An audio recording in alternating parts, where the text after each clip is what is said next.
જામનગરની Reliance refinery ખાતે NDMA અને જીએસડીએમએના સંયુક્ત ઉપક્રમે યોજાયેલી ફાયર ડિઝાસ્ટર મેનેજમેન્ટ મોકડ્રીલ સફળતાપૂર્વક સંપન્ન થઈ.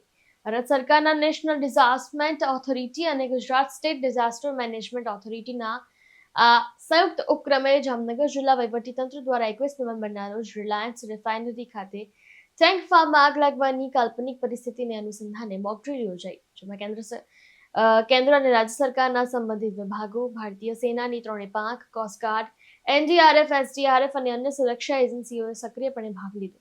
સમગ્ર મોક ડ્રીલનું સંકલન ગાંધીનગર સ્થિત સ્ટેટ ડિઝાસ્ટર કંટ્રોલ યુનિટના અગ્ર સચિવ જયંતિ રવિ અને રાહત કમિશનર આલોક પાંડેના માર્ગદર્શન હેઠળ આ ડિઝાસ્ટર કંટ્રોલ રૂમ જામનગરના જિલ્લા કલેક્ટર કેતન ઠક્કર, જિલ્લા વિકાસ અધિકારી અંકિત પન્નુ, નિવાસી કલેક્ટર બીએન ખેર, લાલપુર પ્રાંત અધિકારી સંજયસિંહ અસવાર તથા સંલગ્ન વિભાગોના અધિકારીઓ દ્વારા કરવામાં આવ્યું હતું.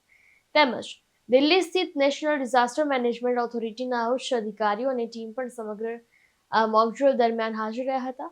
જિલ્લા કલેક્ટર કેતન ઠક્કરે મોક ડ્રીલની સફળતાના સંતોષ સાથે જણાવ્યું કે આ મોક ડ્રીલથી જિલ્લા વહીવટીતંત્રની તમામ જાતના ડિઝાસ્ટર્સને હવે પહોંચી વળવાની ક્ષમતા અને સજ્જતા સાબિત થાય છે. National disaster management authority, Gujarat state disaster management authority, Gujarat સરકારના માર્ગદર્શન હેઠળ આજરોજ જામનગર જિલ્લા વહીવટીતંત્ર દ્વારા એક મેગા ડ્રીલનું આયોજન કરવામાં આવેલું હતું. આજરોજ જામનગર ખાતે રિલાયન્સની રિફાઇનરી ખાતે મેજર ફાયરના ઇવેન્ટનું એક ચિત્રણ કરી અને એમાં મોક ડ્રીલનું આયોજન કરવામાં આવેલું.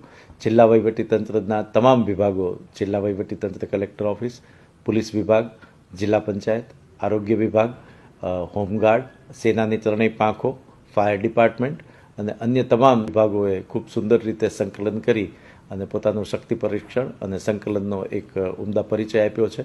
આગામી દિવસોમાં પણ આ પ્રકારની કવાયત ચાલુ રહેશે અને જામનગર જિલ્લાના તમામ નાગરિકોની સુરક્ષા માટે અને ડિઝાસ્ટરને, કોઈપણ પ્રકારના ડિઝાસ્ટરને કે આપતકાલીન સ્થિતિને પહોંચી વળવા માટે તંત્ર સુસજ્જ છે અને આ બાબતે ગુજરાત સરકારના ઉચ્ચ અધિકારીશ્રીઓ, માનનીય મુખ્ય સચિવશ્રી, માનનીય અગ્ર સચિવશ્રી મહેસૂલ વિભાગ, રાહત કમિશનરશ્રી તથા માનનીય મુખ્યમંત્રીશ્રી દ્વારા પણ અમને ખૂબ ઉમદા માર્ગદર્શન પૂરું પાડવામાં આવેલું છે.